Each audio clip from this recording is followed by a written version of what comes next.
My name is Dorian, and at 68 years old, I never thought my only son Jeffrey would betray me. I built this house with my own hands 40 years ago, and since losing Margaret 5 years back, it has been my only connection to her. Last week, Jeffrey sold it without my permission for $1.5 million. He handed me a check for $10,000 and told me to get lost. I smiled because he had no idea what I had done.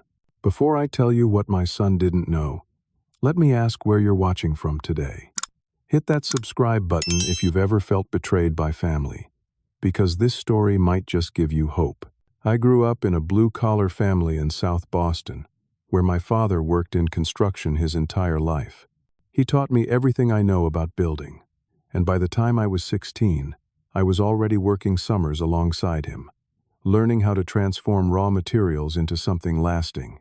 Dad always said, "Dorian, when you build something with your own hands, you put a piece of your soul into it." Those words stayed with me my entire life. After high school, I went straight into the contracting business. While my friends were racking up college debt, I was building my reputation as a reliable, skilled contractor. The work was hard, the days were long, but there was something deeply satisfying about creating spaces where families would build their lives. I met Margaret when I was 24.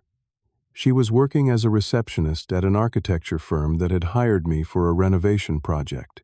The first time I saw her, she was organizing blueprints, her auburn hair falling across her face as she concentrated.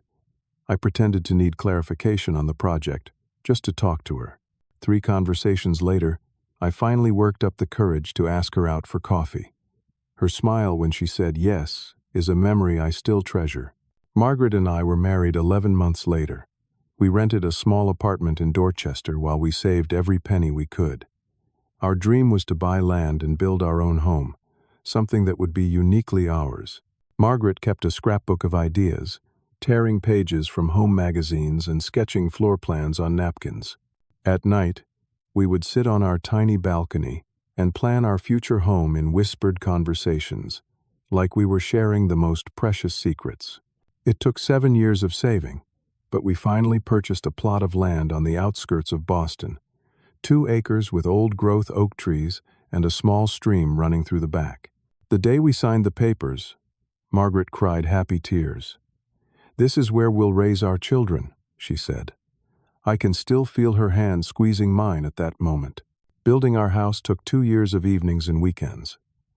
I would work my regular contracting jobs during the day, then head to our land to put in another 4 or 5 hours before collapsing into bed. Margaret would join me after her work, bringing dinner in plastic containers, holding flashlights as daylight faded. Friends and family helped when they could, raising wall frames and setting roof trusses. Every nail, every board, every shingle was placed with intention and care. The house wasn't extravagant by today's standards. 3 bedrooms, 2 bathrooms, an open kitchen and living area with a stone fireplace I built by hand. The master bedroom had large windows overlooking the stream, and I built a window seat where Margaret would read on Sunday mornings. The kitchen had maple cabinets I crafted in our garage. Each imperfection told a story of our journey. Jeffrey came along 3 years after we moved in. Margaret had fertility struggles, so when we found out she was pregnant, it felt like a miracle. I painted the nursery myself, a soft blue with clouds on the ceiling. Margaret sewed curtains and a quilt from fabric her mother had saved. When we brought Jeffrey home from the hospital, our house truly became a home. Those early years were the happiest of my life. I remember Jeffrey learning to walk, holding onto the coffee table I had built from reclaimed barnwood. His first steps were across the living room hardwood floors that I had laid plank by plank. Every corner of that house held memories of him growing up. His height marks penciled on the kitchen doorframe, the dent in the hallway wall from when he got his first bike and rode it indoors despite our warnings. The treehouse I built him for his 10th birthday, visible from the kitchen window so Margaret could keep an eye on him while cooking dinner. Jeffrey was a bright, curious child. He loved to follow me around when I did home repairs, handing me tools and asking endless questions. "Why does wood need to be treated, Dad? How do you know which wire is which?" I thought he might follow in my footsteps, but as he got older, His interests shifted. Computers, business, economics. His mind worked differently than mine, and I respected that. Margaret encouraged his academic pursuits, helping with homework and making sure he had every opportunity we could afford. When he got accepted to a prestigious business school on a partial scholarship, we were bursting with pride. We remortgaged the house to help cover the remaining tuition. It was a sacrifice we made gladly, believing in his future. It was during Jeffrey's junior year of college that Margaret was diagnosed with breast cancer. The news hit our family like a wrecking ball. One day we were discussing Jeffrey's internship opportunities, and the next we were sitting in a doctor's office looking at scan results and treatment options. Margaret faced her diagnosis with the same quiet strength she approached everything in life. "We've weathered storms before," she told me, "and we'll weather this one too." Jeffrey came home more frequently during that first year of treatment. He would sit with his mother during chemo sessions, bringing her favorite magazines and holding her hand when the nausea hit. Those moments gave me hope that, despite his growing ambition, he hadn't forgotten the values we had raised him with: compassion, family, being there when it mattered. The cancer went into remission briefly, then returned with a vengeance. The last 2 years of Margaret's life were a blur of hospital visits, experimental treatments, and brief periods of hope crushed by worsening scan results. Through it all, our house remained her sanctuary. When the hospital beds and medical equipment became necessary, we transformed our living room so she could still see the garden she had lovingly tended for decades. Margaret passed away peacefully in our home, with Jeffrey and me holding her hands. Her final words to our son were, "Take care of your father. This house is his heart." At the time, I thought Jeffrey understood what she meant. After the funeral, Jeffrey returned to his life in the city. He had graduated by then and landed a job at a financial consulting firm. His visits became less frequent, phone calls shorter. I understood he was building his own life, but the distance felt greater than just physical miles. I retired the year after Margaret died, at 63. Contracting work had become harder on my aging body, and without Margaret, I had lost the drive that pushed me through the physical pain. Our house became my refuge. I would sit in Margaret's garden, walk the property line each morning, and sleep in the bedroom we had shared for nearly 4 decades. Every corner held her memory, and in those memories I found comfort. The first hint that something had changed in Jeffrey came during a rare visit about 3 years ago. He arrived in a brand new luxury car, wearing a suit that probably cost more than I made in a month during my working years. His haircut was different, his posture stiffer, his smile practiced. He brought an expensive bottle of scotch and spent most of the visit on his phone, excusing himself repeatedly for urgent work calls. During dinner, he casually mentioned that he had recently married. "Her name is Amanda," he said, showing me a picture on his phone of a blonde woman in a white dress, his arm around her waist. "Sorry you couldn't be there, Dad. It was a last-minute thing in the Bahamas. Amanda's family arranged it all. I tried to hide my hurt. My only son had gotten married without me." I wondered what Margaret would have thought, not being able to see her son on his wedding day, not getting to know the woman who would be her daughter-in-law. But I swallowed my disappointment and congratulated him. "You should meet her," Jeffrey said. "She's in real estate, very successful." 3 months later, Jeffrey brought Amanda to the house. She walked through our front door with appraising eyes, running her manicured fingers along the woodwork and commenting on the charming rustic aesthetic. I offered to show her the photo albums of the house being built, but she politely declined, more interested in asking about the acreage and property taxes. Over lunch, Amanda steered the conversation toward my future plans. "This place must be so much work for you to maintain alone, Dorian," she said. "Have you thought about downsizing? There are some lovely retirement communities with excellent amenities." Before I could answer, Jeffrey jumped in. "Dad's very attached to the house. He built it himself." "How wonderful," Amanda replied, her smile not quite reaching her eyes. "But at your age, Dorian, wouldn't it be nice to live somewhere with less upkeep? And think of the equity you've built up. This area has become quite desirable." I changed the subject, but that visit planted the first seed of what was to come. As they were leaving, I overheard Amanda whisper to Jeffrey, "The land alone must be worth a fortune. We should talk to my colleague at Westfield Developments." After that, Jeffrey's visits increased, but they always circled back to the same topic, selling the house. Sometimes he would frame it as concern for my well-being. "Dad, what if you fall, and no one is around to help?" Other times, he would emphasize the financial angle. "Property values won't stay this high forever. It's the perfect time to cash out." I stood firm. "This is my home, Jeffrey. Your mother and I built it for our family. I have no intention of selling." 6 months ago, I had a minor heart scare. Nothing serious, just chest pain that turned out to be stress-related, but Jeffrey used it to escalate his campaign. He started sending real estate listings to my email. He offered to have a friend evaluate the property, just to know what options are available. He brought up reverse mortgages and living trusts. During one particularly tense dinner, Jeffrey brought up Margaret. "Mom would want you to be practical," he said. "She wouldn't want you clinging to the past." That night was the first time I raised my voice to my adult son. "Don't you dare tell me what your mother would want," I said. "She loved this house as much as I do. Her last words to you were about taking care of me and respecting what this house meant." Jeffrey apologized, but I could see in his eyes that he hadn't given up. A week later, he arrived with a man he introduced as Stanley Pearson, a financial advisor who specialized in helping seniors. I sat through their presentation, watching as Stanley laid out charts and graphs, showing how I could unlock the value in my property. When they finished, I thanked them for their time and showed them to the door. "I appreciate the information," I told Stanley, "but I won't be needing your services." As summer turned to fall, Jeffrey seemed to back off. His calls became less frequent again, but took on a different tone. He asked about my health, reminisced about childhood memories, mentioned that Amanda was pregnant. I thought perhaps he had finally accepted my decision. Then I noticed small things going missing from the house. The folder containing the original property deed, Margaret's jewelry box, the spare key I kept in the garden shed.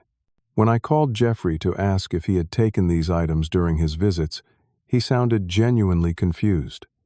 "Why would I take those things, Dad? Maybe you misplaced them. You've been a bit forgetful lately." I hadn't been forgetful. I knew exactly where everything belonged in the house I had built and lived in for 40 years. But Jeffrey's comment planted a seed of doubt that maybe my mind was slipping. In January, I began receiving unusual mail. Brochures for senior living facilities, a letter from a law firm I'd never heard of regarding estate planning services, and most concerning, a notice about a property tax reassessment that I hadn't requested. When I called the county assessor's office, they informed me that the request had come from someone claiming to be my financial representative. They had used my social security number and other personal information. The pieces were starting to come together, but I still couldn't believe Jeffrey would go so far. I convinced myself there must be another explanation. Perhaps identity theft by a stranger, not betrayal by my son. Then I received a letter addressed to current resident rather than my name. Inside was a real estate flyer featuring a familiar house, my house. The description read, "Coming soon. Exclusive listing. Contact Amanda Davis at Pinnacle Properties for pre-market information." I sat on my front porch for hours that day, the flyer crumpled in my hand, watching the sunset over the trees Margaret and I had planted decades ago. Something inside me knew that worse was yet to come. The truth emerged on a Tuesday morning in early April. I was sorting through the mail when I found an official-looking envelope from Suffolk County Records Office. Inside was a copy of a document I had never seen before, a deed transfer for my property. According to the paperwork, I had transferred ownership to a limited liability company called J.A. Holdings. The document bore what appeared to be my signature, dated 6 weeks earlier. My hands shook as I read through the legal jargon. This couldn't be right. I had never signed such a document. I had never even heard of J.A. Holdings. But there was my signature, or a reasonable facsimile of it, on the dotted line. Next to it was a notary stamp and signature, making it official in the eyes of the law. I immediately called the county office, my voice trembling as I explained that I had never signed this document. The clerk was sympathetic, but explained that once a deed was properly filed and recorded, any disputes would need to be handled through legal channels. She suggested I contact an attorney right away. My next call was to Jeffrey. It rang 4 times before going to voicemail. I left a message asking him to call me immediately regarding an urgent matter with the house. Then I searched online for JA Holdings LLC and found it had been registered just 2 months earlier. The listed principals were Jeffrey Allen Davis and Amanda Nicole Davis. My son and his wife had created a company to take ownership of my home. The realization hit me like a physical blow, sending me to my knees on the kitchen floor that I had laid myself 4 decades earlier. How could my own child do this to me? When Jeffrey finally called back that evening, his voice was carefully controlled. "Dad, I was going to talk to you about this in person this weekend." "Talk to me about what?" I asked, still hoping for an innocent explanation. "About how a company with your initials now owns my house. About how my signature appears on a document I never signed." There was a pause before Jeffrey spoke again. "You signed a power of attorney form 3 years ago, when you had that outpatient surgery. Remember? It gave me the authority to handle your affairs if you became unable to do so." I did remember signing a limited medical power of attorney before a minor procedure. It was supposed to be temporary, just for the surgery and recovery period. Jeffrey had assured me it was standard procedure the hospital required. "That was for medical decisions only," I said, "and it was temporary." "Actually, Dad, it was a general durable power of attorney, and there was no expiration date." His voice took on the condescending tone he used when explaining complex concepts to me. "Look, this is for the best. You're getting older, and that house is too much for you. We found a buyer willing to pay $1.5 million. That's more than enough for you to live comfortably in a nice senior community." The betrayal was so complete that I couldn't form words for several seconds. When I finally spoke, my voice was barely a whisper. "You had no right, Jeffrey. This is my home." "It's just a house, Dad. Bricks and wood. You need to be practical now. Your mother and I built this place together. Every inch of it has our love in it." Jeffrey sighed. The sound of a man dealing with an unreasonable child. "Mom has been gone for 5 years. She's not coming back. And honestly, she would want you to move on. The sale closes next week. I'll come by this weekend to help you start packing." Before I could respond, he had ended the call. I sat in my kitchen, surrounded by the cabinets I had crafted by hand, and felt something inside me break. My only child had betrayed me in the most fundamental way possible. The next morning, my neighbor Frank knocked on my door. Frank and his wife Carol had moved in 15 years ago, and we had become good friends, sharing tools and holiday meals. "Dorian," he said, concern etched on his face, "Carol and I noticed the for sale sign at the end of the driveway. Are you moving?" I hadn't even known there was a sign. In a hollow voice, I explained what I had discovered. Frank's expression shifted from concern to outrage. "That can't be legal," he said. "Even with a power of attorney, Jeffrey would need to act in your best interests, not his own. You need a lawyer, Dorian, right away." Frank was right, but before I could find legal help, I received another shock in the mail, a formal notice to vacate the premises within 30 days. It was addressed to me as tenant rather than owner. The letter stated that the new owners would be taking possession and beginning renovations immediately after the closing date. That night was the darkest of my life, darker even than when Margaret passed. At least then, I had been surrounded by love and memories in the home we had created together. Now, those very memories were being stripped away by my own flesh and blood. I couldn't sleep. Instead, I wandered through the house with a flashlight, touching the walls, the door frames, the windows I had installed decades ago.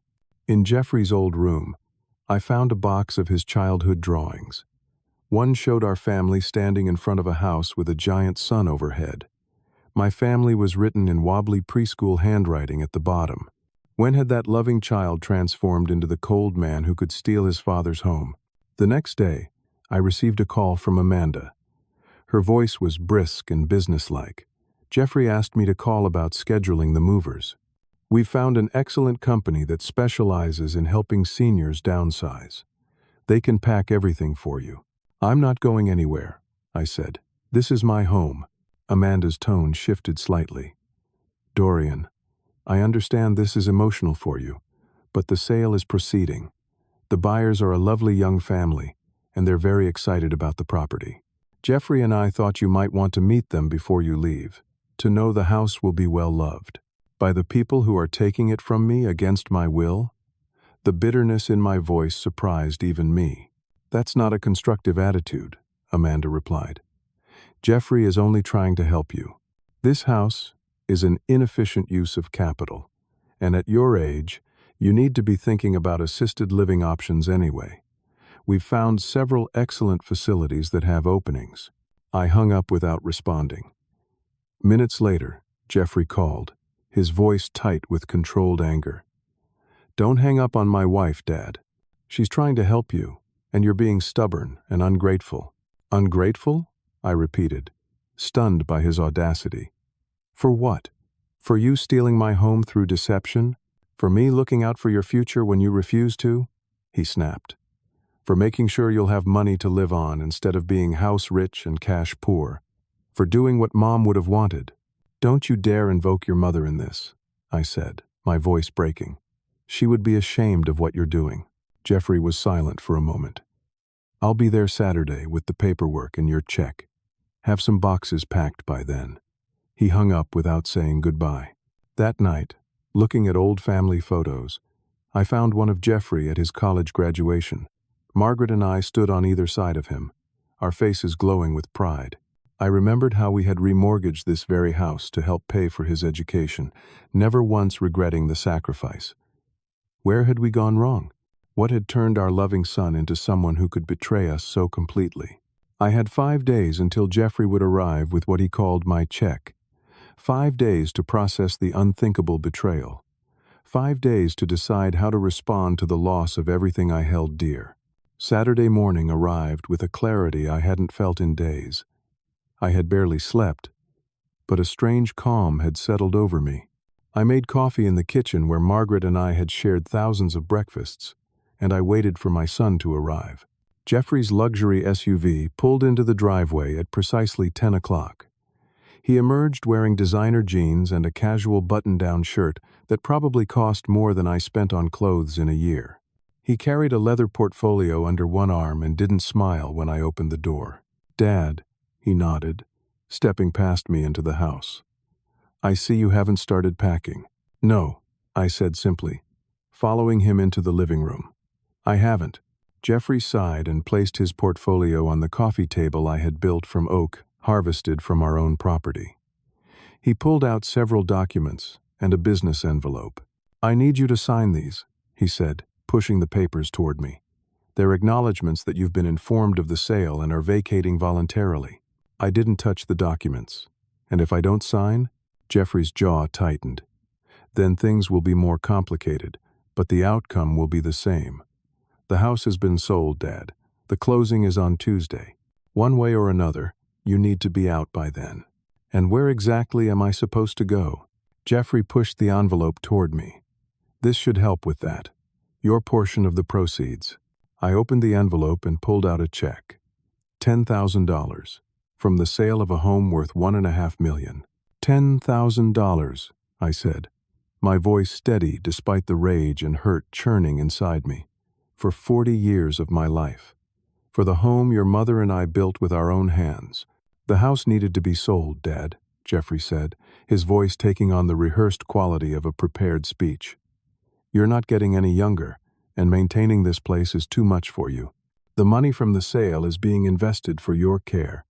The $10,000 is just for immediate expenses while we find you a suitable living arrangement. And the rest of the money? I asked. The other $1,490,000? Jeffrey shifted in his seat. As I said, it's being invested appropriately. Amanda and I will manage it to ensure your needs are met. My needs, I repeated. And what about your needs, Jeffrey? What portion of my home's value is going toward those? A flash of anger crossed his face. This isn't just about you, Dad. Family resources should benefit the entire family. Amanda and I are planning for our future too. We're expecting a child, expanding our vacation property. These are investments in our family legacy. Your family legacy, I corrected him, not mine. Jeffrey stood up, his patience visibly thinning. Take the check, Dad. Go buy yourself a room in some dump outside the city if you're going to be difficult about this. Or don't. Either way, you need to be out of here by Tuesday. The casual cruelty of his words struck me like a physical blow. This was my son, the baby I had cradled in my arms, the child I had taught to ride a bike, the young man whose education I had sacrificed for. And now he was telling me to go find a room in a dump. I should have been angry.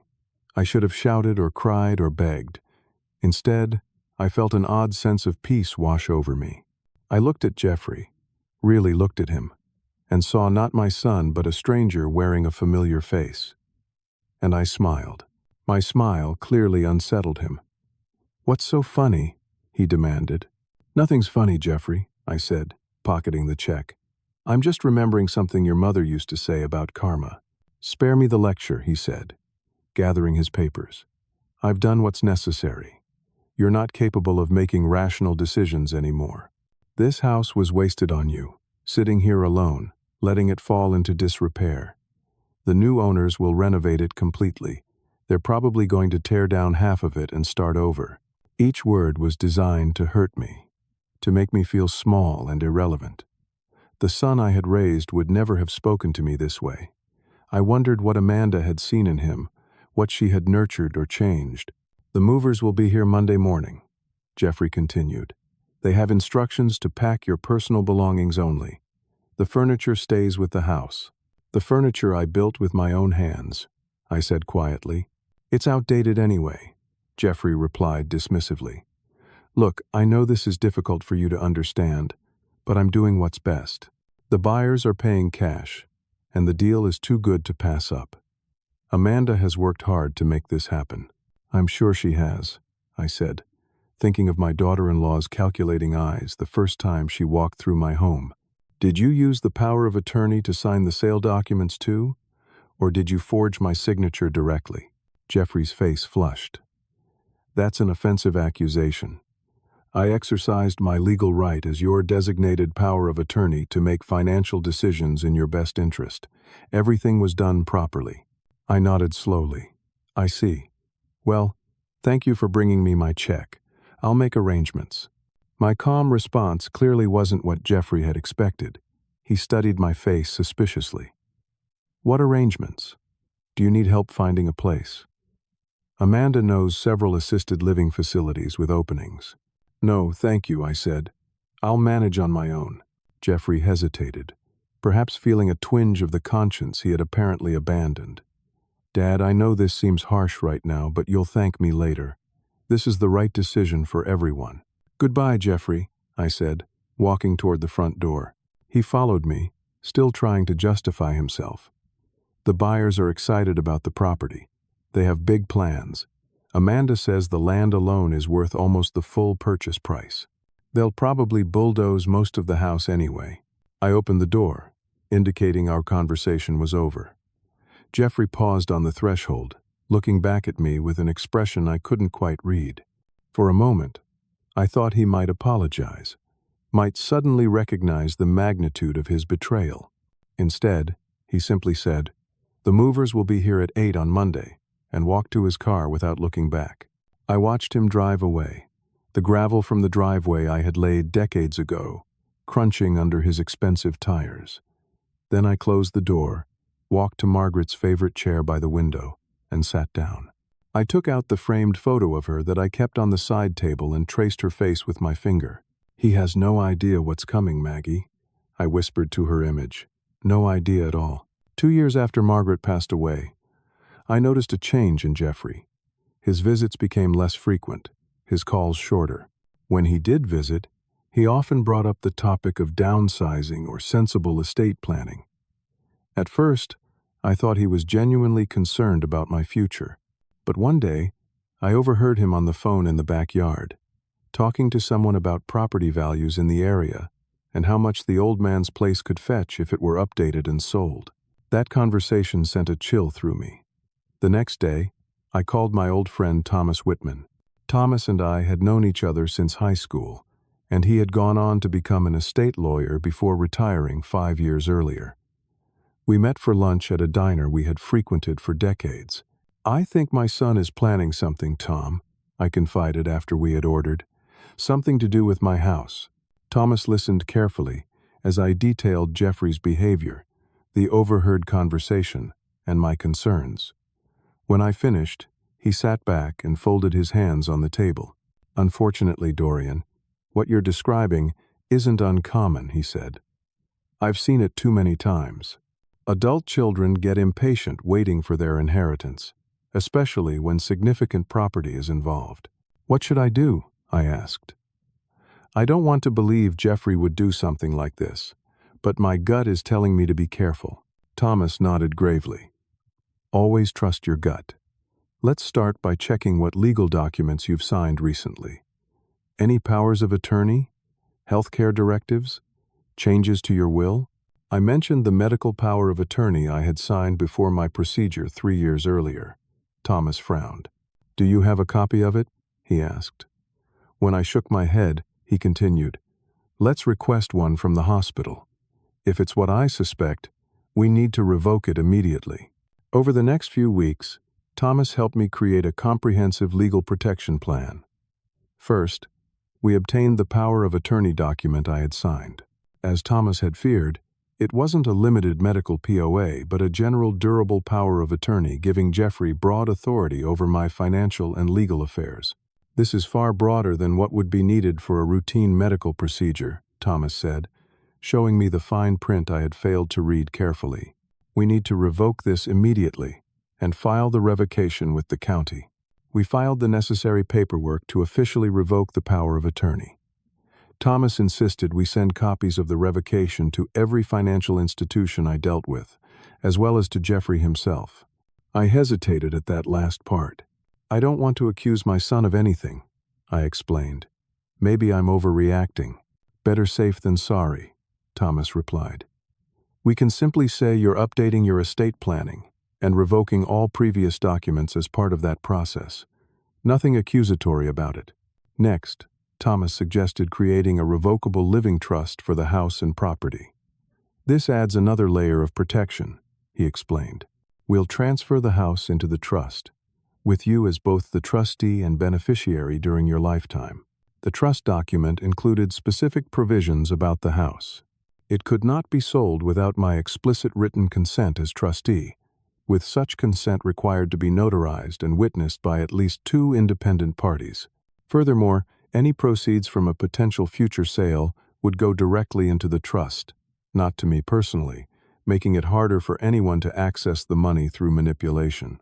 "This won't prevent Jeffrey from trying something," Thomas warned me, "but it creates significant legal obstacles and a clear paper trail if he does." As another precaution, Thomas helped me hire a professional property inspector to document the condition of the house. The inspector took hundreds of photos, created detailed reports on all systems and structures, and provided a certification that the house was well maintained and in good condition for its age. We filed this documentation with the trust papers. If anyone later claims the house was falling apart or needed to be sold due to disrepair, we have professional documentation proving otherwise, Thomas explained. Perhaps most importantly, Thomas suggested I install security cameras around the property. Not just for physical security, he clarified, but to document who comes and goes and what they might be doing here. I installed a comprehensive system that covered all entrances, my home office, and the filing cabinet, where I kept important documents. The system backed up to both a local hard drive and a secure cloud service that Thomas helped me set up. Thomas also recommended creating a separate deed with additional legal protections, which we filed with the county records office. This deed included restrictive covenants and conditions that would make any unauthorized transfer difficult to execute. We made sure this deed was properly recorded and indexed in the county's system. Lastly, Thomas helped me prepare a separate lawsuit that could be filed immediately if any unauthorized transfer of the property occurred.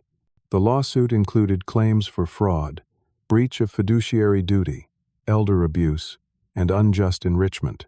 All the documents were prepared, requiring only dates and specific details to be added if they became necessary. Think of this as an insurance policy, Thomas said, one you hopefully never need to use.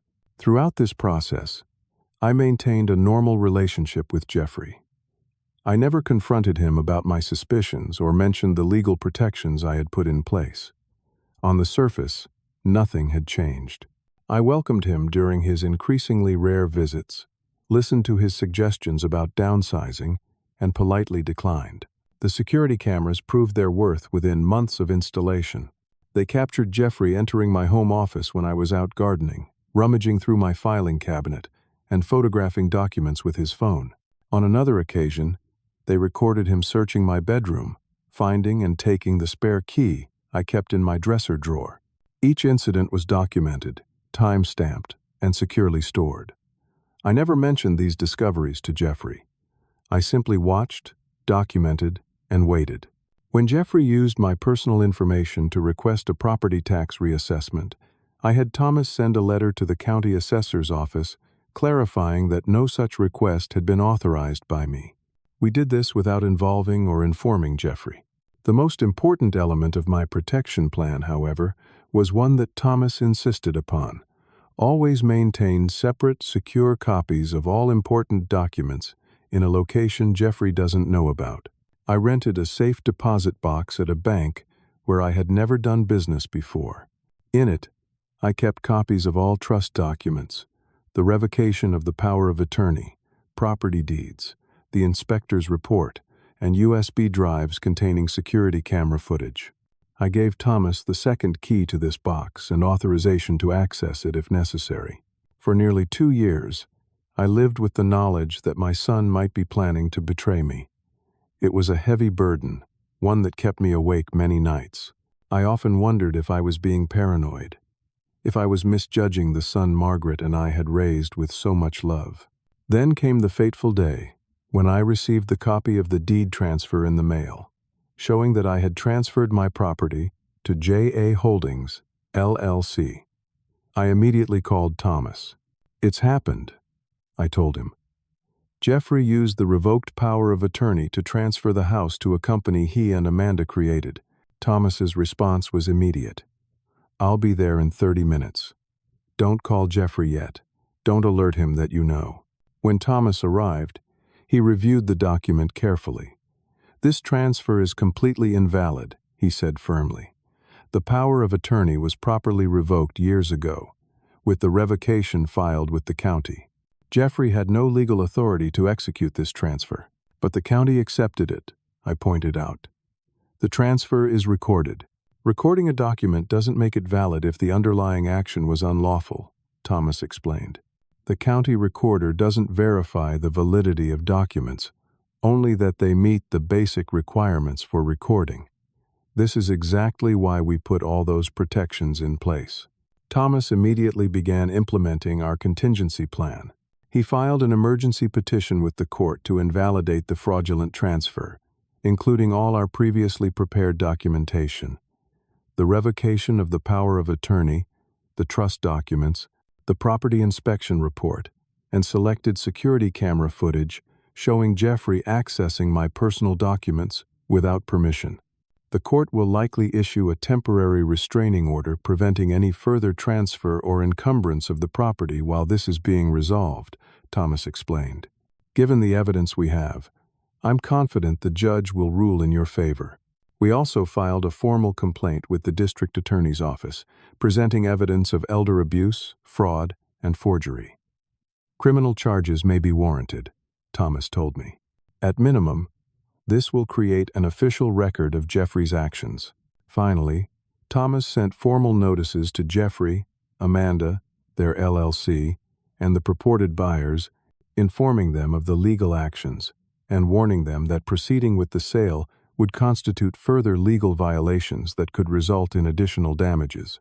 When Jeffrey arrived that Saturday with the insulting $10,000 check, telling me to go buy a room in some dump outside the city, I smiled because I knew something he didn't. His fraudulent scheme was already unraveling. The legal protections I had quietly put in place years earlier had been activated. The power of attorney he had used to transfer the property had been legally revoked long ago, with the revocation properly filed and recorded with the county.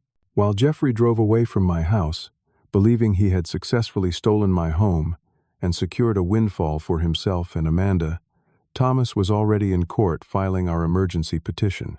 By the time Jeffrey reached his luxury condo in the city, a judge had already reviewed our initial filing and was preparing to issue a temporary restraining order, halting any further transaction involving my property. The smile on my face as Jeffrey left wasn't one of defeat or resignation. It was the quiet satisfaction of knowing that my son had severely underestimated his father. He thought I was just a foolish old man, too sentimental and unsophisticated to protect myself. He was wrong. As painful as it was to accept that my only child would betray me this way, I had prepared for this moment. I had listened to my instincts, secured professional help, and taken methodical steps to protect the home that contained 40 years of love, memories, and craftsmanship. Now it was time to let the legal system do its work. The Monday morning, when the movers were supposed to arrive, Jeffrey pulled into my driveway at 7:30, 30 minutes ahead of schedule. He was alone, dressed in business casual attire, clearly planning to supervise the packing process before heading to his office. His confident stride faltered when he saw Thomas's car already parked in front of the house. Jeffrey knocked on the door with 3 sharp raps.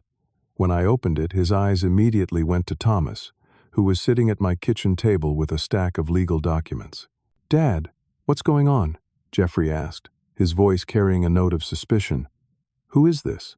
"This is Thomas Whitman, my attorney," I replied calmly, "and we need to talk." Jeffrey's expression shifted from confusion to wariness. "I told you the movers would be here at 8. There's no time for this." "The movers won't be coming," Thomas interjected, standing and extending a folder toward Jeffrey.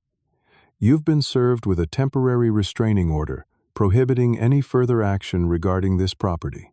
Additionally, here are copies of our petition to invalidate the fraudulent transfer of property and our complaint alleging elder abuse, fraud, forgery, and breach of fiduciary duty."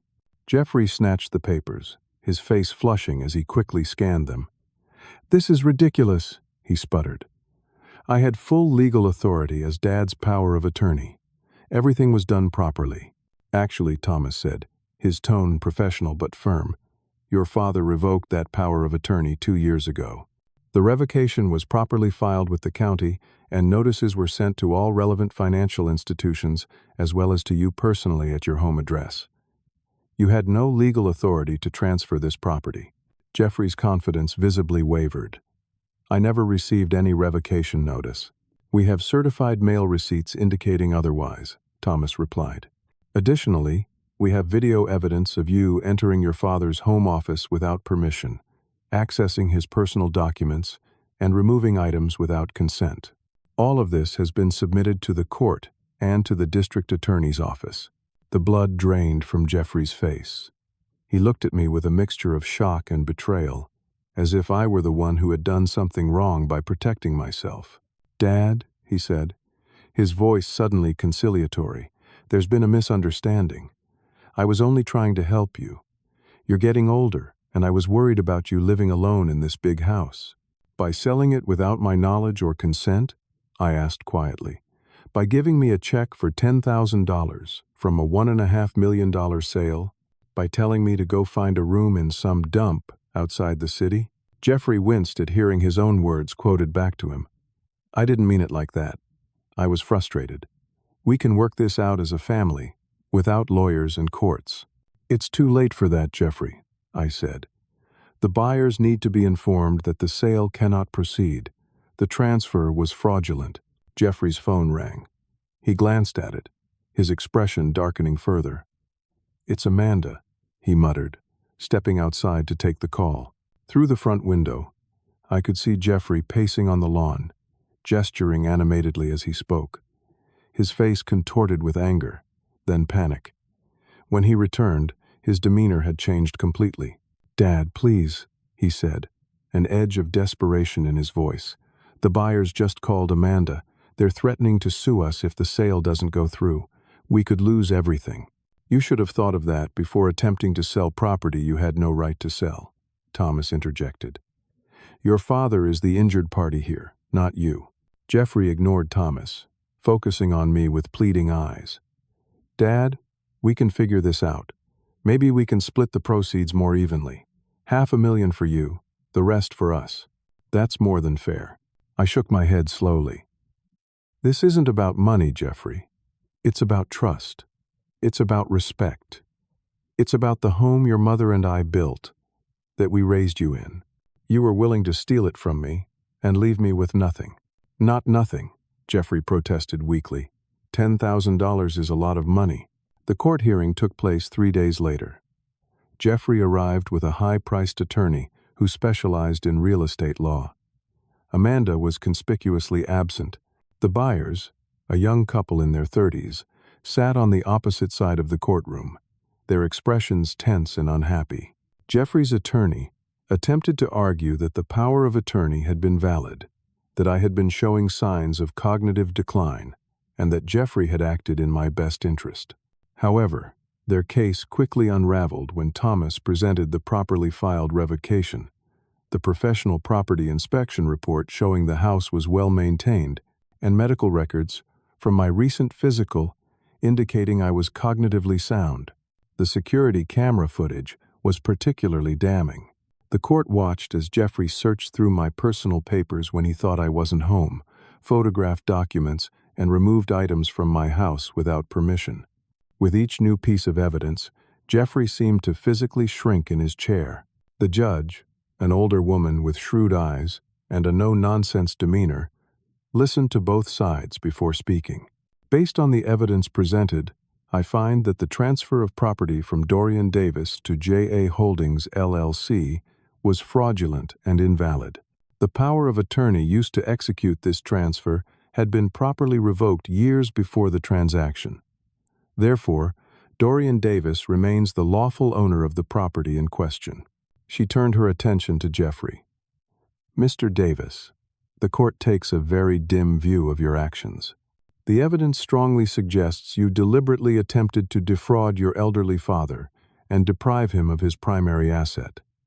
I am referring this matter to the district attorney for potential criminal prosecution." Jeffrey's attorney immediately stood up.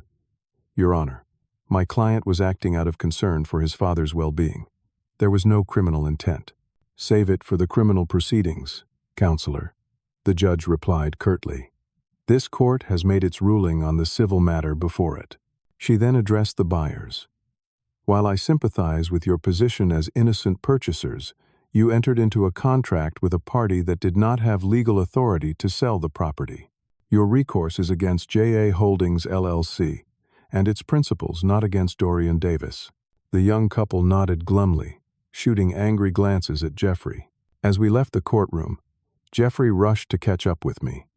"Dad, please," he begged, his voice cracking. "This is going to ruin us. Amanda is pregnant. We used the money from the sale as a down payment on a vacation home in the Hamptons. The buyers are threatening to sue us for specific performance and damages. We could lose everything." For a moment, I felt a flicker of paternal concern. Despite everything, this was still my son, my only child.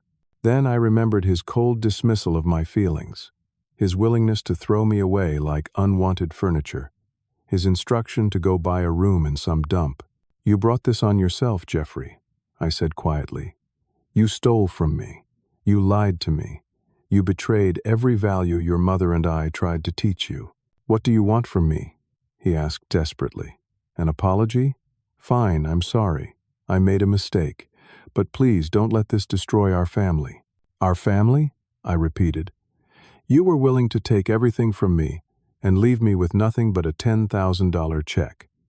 Where was your concern for family then?" Jeffrey had no answer.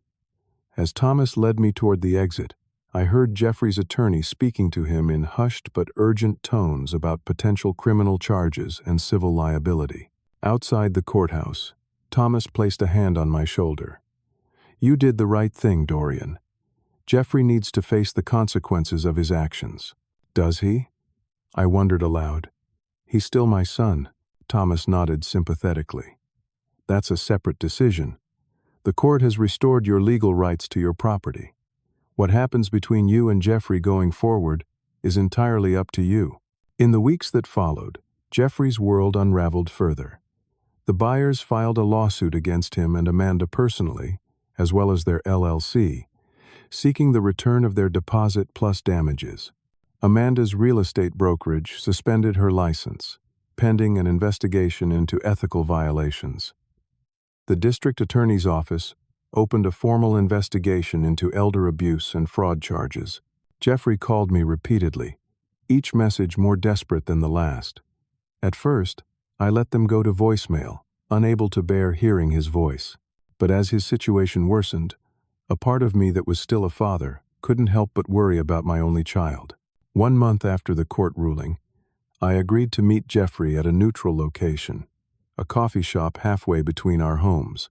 He arrived looking haggard, the confident financial consultant, replaced by a man facing the collapse of his carefully constructed life. "Amanda left," he said without preamble, sliding into the booth across from me. "Moved back in with her parents. Says she can't handle the stress. Doesn't want our baby born with legal proceedings hanging over our heads. Her father is paying for her lawyer." I nodded but said nothing. "The DA's office offered a deal," Jeffrey continued. "If I plead guilty to 1 count of financial elder abuse, they'll drop the fraud and forgery charges. I'll get probation, community service, and have to pay restitution, but no jail time." He laughed bitterly. "Not that I have any money left for restitution. The buyer's lawsuit will wipe out everything we have." "I'm sorry it's come to this," I said, and I meant it. No father wants to see his child suffer, even when that suffering is deserved. Jeffrey looked at me with red-rimmed eyes. "Can you ever forgive me, Dad?" I don't know what I was thinking. The money, Amanda's pressure, the lifestyle we thought we deserved. It all seemed to matter more than anything else. I lost sight of what was important. "I don't know, Jeffrey," I answered honestly. "Trust, once broken, is hard to rebuild. What you did wasn't just illegal. It was a betrayal of everything your mother and I taught you about family, about integrity, about caring for others." "I know," he whispered, a tear sliding down his cheek. "And I'm going to spend the rest of my life trying to make it right, if you'll let me." I didn't make any promises that day. The wound was still too fresh, the betrayal too deep. But as I drove home to the house that was once again securely mine, I thought about Margaret, about what she would want for our family, broken as it was. The legal battles eventually subsided. Jeffrey accepted the plea deal from the district attorney, receiving 3 years of probation, 200 hours of community service, and an order to pay me $30,000 in restitution. The buyers dropped their lawsuit in exchange for Jeffrey and Amanda returning their deposit, plus an additional $50,000 in damages, money they had to borrow from Amanda's parents. Amanda filed for divorce shortly after, moving back to her hometown with their newborn daughter. Jeffrey lost his position at the financial consulting firm when his legal troubles became public knowledge. At 43, he was starting over, professionally and personally.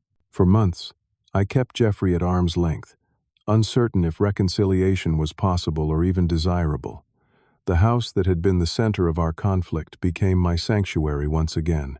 I spent my days tending to Margaret's garden, making small repairs, and reflecting on the painful journey our family had traveled. 6 months after the court ruling, I decided it was time to make some changes to the house. Not to sell it, but to honor it in a new way. I contacted a contractor about renovating the basement into a workshop space. During our conversation, I mentioned my background in construction and my history with the house. "You built all this yourself?" he asked, looking around with newfound appreciation. "That's becoming a lost art these days." His comment sparked an idea. I reached out to a local community center that ran programs for at-risk youth. After several meetings and planning sessions, we launched a weekend workshop program teaching basic construction and carpentry skills to teenage boys who lacked father figures in their lives. Twice a month, my backyard and basement workshop filled with the sounds of hammering, sawing, and laughter as I taught young men how to build simple furniture, repair household items, and understand the satisfaction of creating something with their own hands. Many of these boys had never held a hammer before, never felt the pride of making something tangible.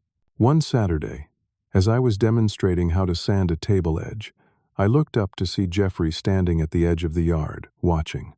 Our eyes met across the distance. After a moment's hesitation, I nodded slightly, inviting him to approach. "One of the neighbors told me about what you're doing here," he said, gesturing toward the boys working on various projects. "It's incredible, Dad. These kids just need someone to show them they're capable of building something worthwhile," I replied. "Something that lasts." Jeffrey nodded, understanding the deeper meaning in my words. "Could you use another volunteer?" he asked hesitantly. "I'm not as skilled as you, but I could learn and help." That day marked the beginning of a slow, tentative rebuilding of our relationship. Jeffrey started assisting with the workshop program, at first just organizing tools and materials, later helping teach basic skills he remembered from his childhood. The boys responded well to him, especially those who saw in him someone who had made serious mistakes but was working to make amends. Over the following year, as we worked side by side teaching these young men, Jeffrey and I began to repair our own relationship. Our conversations, once limited to the workshop activities, gradually expanded to include more personal topics. Jeffrey spoke openly about his failed marriage, his struggle to rebuild his career, and his regrets about what he had done. "I lost sight of what really matters," he admitted one evening as we cleaned up after a workshop session. "Money, status, impressing Amanda's family. None of it was worth what it cost." "What do you think matters now?" I asked. Jeffrey gestured around the workshop. "This. Connection. Building something worthwhile. The values you and Mom tried to teach me that I was too blind to see." As I watched my son working patiently with a teenager, struggling to measure correctly for a birdhouse, I saw glimpses of the boy he had once been, the man Margaret had hoped he would become. With Thomas's help, I created a formal legal trust for the house, designating that after my passing, it would be converted into a permanent community space for youth mentoring programs, with a special focus on teaching construction and carpentry skills. Jeffrey fully supported this decision, even helping to draft some of the trust provisions. "It's fitting," he said. "This house should continue to build futures long after we're gone." The journey of healing wasn't easy or straightforward. There were difficult conversations, painful recognitions, and moments when the weight of betrayal threatened to overwhelm the fragile bridge we were building. But with each passing month, each shared project, each honest exchange, the foundation grew stronger. Jeffrey eventually found a new career path as a financial literacy educator for low-income communities, using his knowledge of finance to help others avoid predatory practices and build sustainable futures. He moved into a modest apartment nearby and became a regular presence at both my home and the workshop programs. 3 years after the fateful day when Jeffrey had handed me that insulting check, we sat together on the front porch swing that I had built decades earlier, watching the sunset over the property. "You know, Dad," Jeffrey said quietly, "I think about Mom a lot these days, about what she would think of everything that happened. She would have been heartbroken by what you did," I replied honestly. "But I think she would be proud of how you've worked to make it right." Jeffrey nodded, his eyes glistening. "Her last words to me were to take care of you and respect what this house meant. I failed at that so completely. But I'm trying to honor those words now, even if it's years too late." "It's never too late to choose a better path," I told him. "That's what I try to teach those boys in the workshop.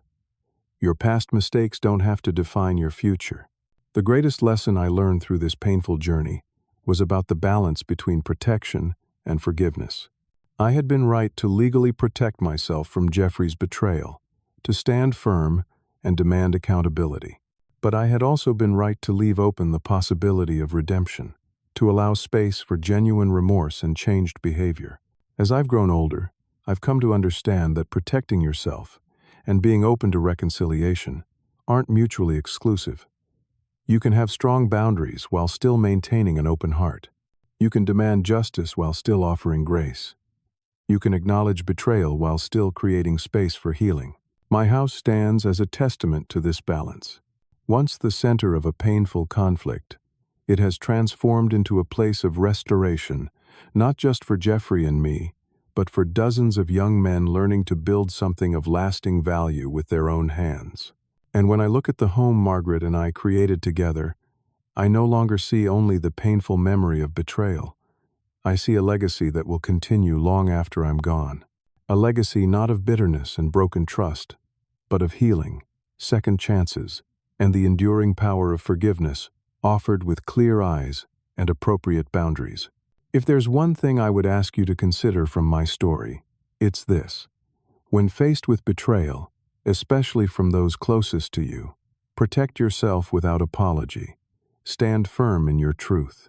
But also consider leaving a small door open for redemption. Not because the other person deserves it, but because healing serves your heart as much as theirs. Would you share in the comments a time when you had to balance protection with the possibility of forgiveness? Your experiences might help someone else facing a similar crossroad. And if this story touched you in any way, please subscribe and share it with someone who might need to hear that even the deepest wounds can heal with time and wisdom. Thank you for listening to An Old Man's Journey. And remember that it's never too late to rebuild what's been broken, especially when it comes to family.